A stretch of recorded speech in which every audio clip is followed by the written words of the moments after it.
Ugh, I am not ready for this quiz tonight. I know, I'm so stressed out about it. Wait, what quiz?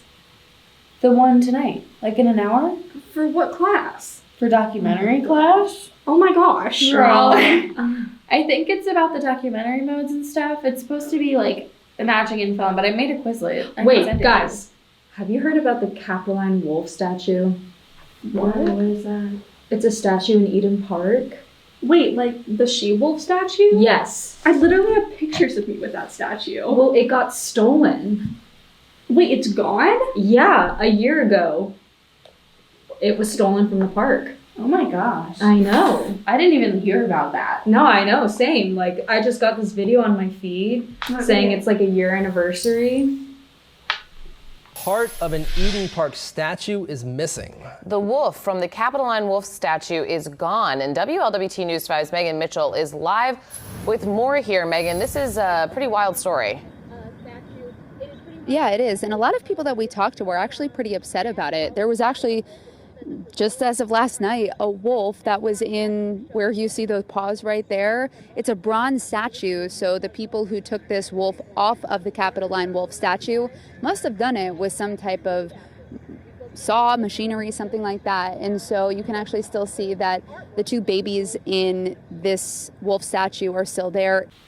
That is so interesting. I know, right? Isn't that crazy? Yeah, I was there like literally a year ago. That's... You said you had pictures with it too, right? Yeah, apparently they're like a month or so before it got stolen. Wait, guys, there's a $50,000 prize for anyone who can find the statue. That's so much. I know. Thursday, Councilman Jeff Cramerdink posed a $50,000 reward for the statue's safe return. Money he says could be a mixture of public and private funds. Oh my god. We should go right now and find it. The quiz. Yeah, we have a quiz. Tomorrow? Works for me? Yeah? That sounds good. Okay, awesome. Let me call Donald and see if they can make it.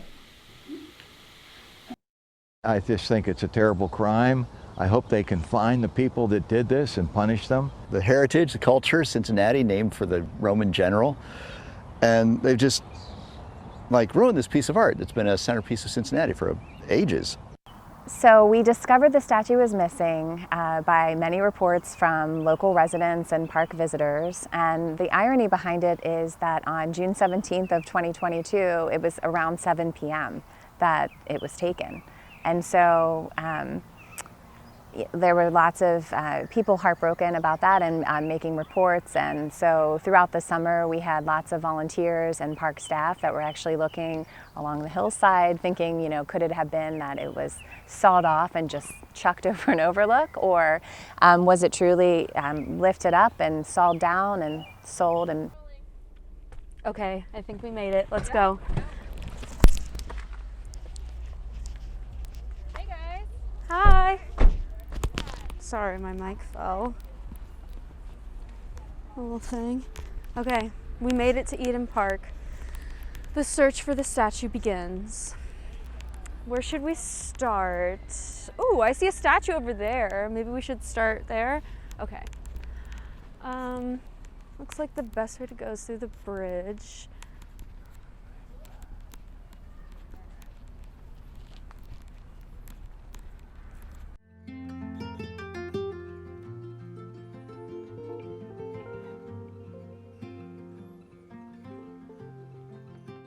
This is the Twin Lakes Bridge. This gives us a good overview. I still don't see a statue though.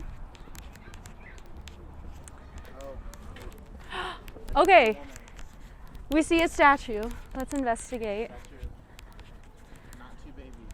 No. That does not look like two babies. It's not two babies. What is it?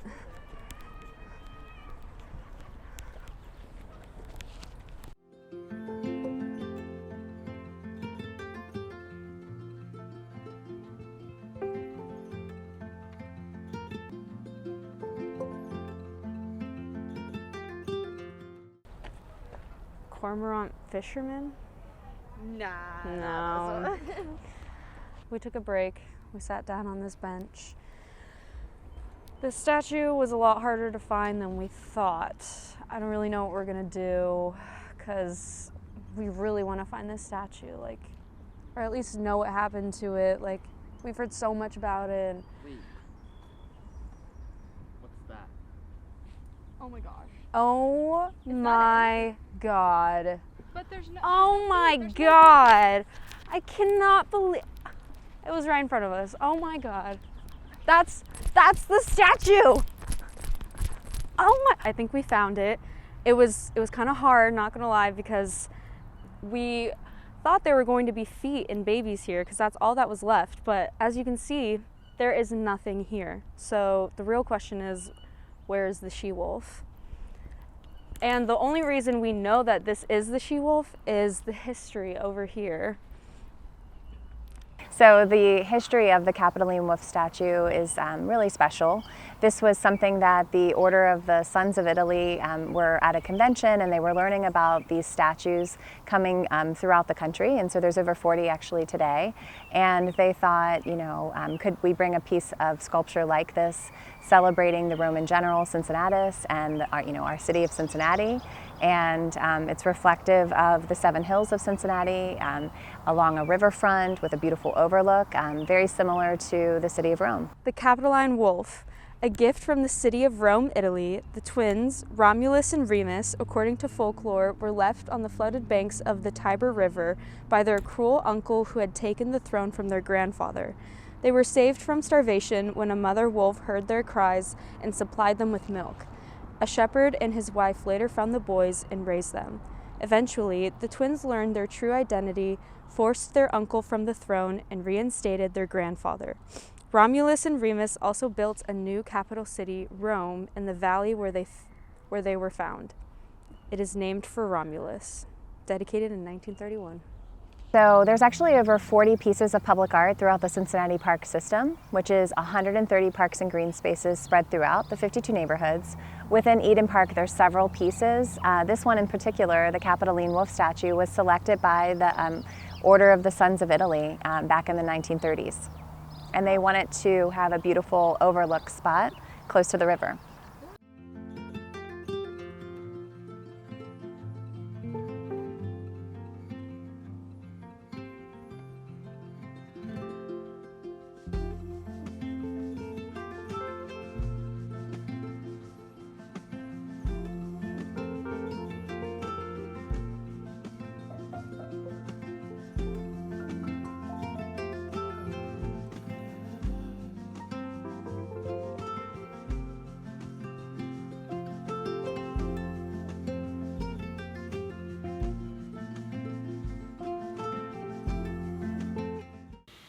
Okay, guys, what have we found?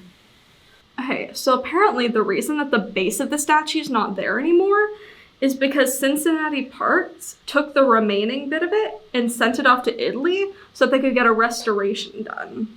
So what's interesting is when the statue was first installed, it was actually a smaller version, and it was in September of 1931. And so they actually came back around, and a larger statue was installed later.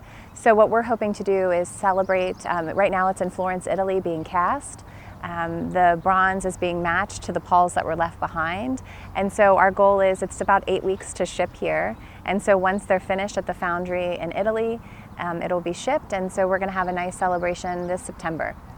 Mm-hmm. Yeah, it looks like they actually paired with the Sons and Daughters of Italy chapter we have here, because they're the ones who originally received the statue. And they're pairing together, and they did this whole fundraiser that ended up in more money than even the reward prize to send it and get it recast for us. Because there was so much passion, I would like to just say, like, the community and the surrounding neighborhood of each individual park know this park and love it. It's their front yard, it's their backyard, and we think, these were the individuals that, started to call first with, how do I help? So I've been fundraising for 20 years. This was the fastest fundraising initiative I've ever been a part of, because people care so deeply about it and want it to right or wrong, And so this initiative, was taken in June. We were finished fundraising for this project by, October. We had many individual, generous, anonymous donations come in.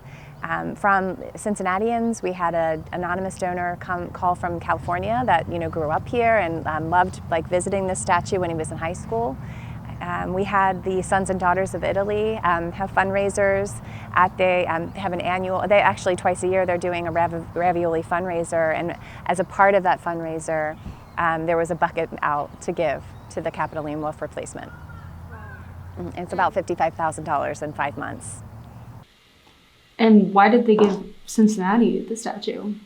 Well, a lot of people who live here know this, but Cincinnati is actually named after Cincinnatus, who is a Roman general. So that's why we even have the Sons and Daughters of Italy chapter here. Oh, okay, that makes more sense. My great-grandmother, Rose Cordola, was in the Daughters of Italy back in the 1940s. And so what's cool is, like, I had a picture of her and a pin and her sitting in a church, and working with this committee of amazing Sons and Daughters of Italy, they were able to find another picture of her with her group from the 40s, which is just like such a great tie to history. So every project that we're a part of at the Cincinnati Parks Foundation is important to us and meaningful to our entire team and to our board. But this one personally was just very cool history for our family.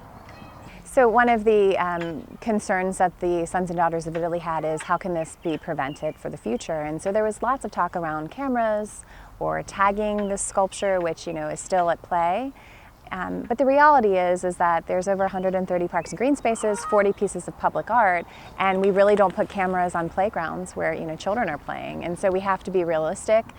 We also, so I think some of the preventative measures that they are going to take is to ensure better lighting of the statue, and should this have been politically motivated, we're going to have storybook signage that talks about how this gift really came to be, and so we're hoping to dispel a false narrative. So we've come to the end of our journey, and it started off with us just wanting to track down this wolf, but now I think we're closer to our city and its history more than ever through the story of the Capitoline wolf. And now she will once again be immortalized and brought back to us at our park very soon.